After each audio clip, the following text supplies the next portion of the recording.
Hey guys, welcome back to our channel. In this short tutorial video, I'm going to reveal to you a simple trick how you can remove the table borders of your table here in your documents on Google Docs really quickly. So drop a like and now let us get started. So as you can see, I added a table like that. So let me add another one just for the sake of this tutorial. To do that, click on Insert here at the top, hover your mouse over table and select your rows by cell. So let me go, for example, with a 7 by 3 table, just like that. And there you go. So what you want to do, guys, in the next step is click on table options here in the top right corner.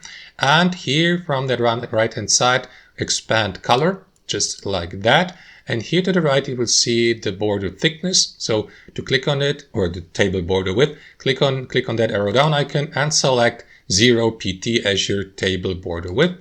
And that is going to remove these page borders or make them invisible. And that's basically it, guys. That's how I do it. I hope you enjoyed this video, got something from it, and we'll see you next time on our channel.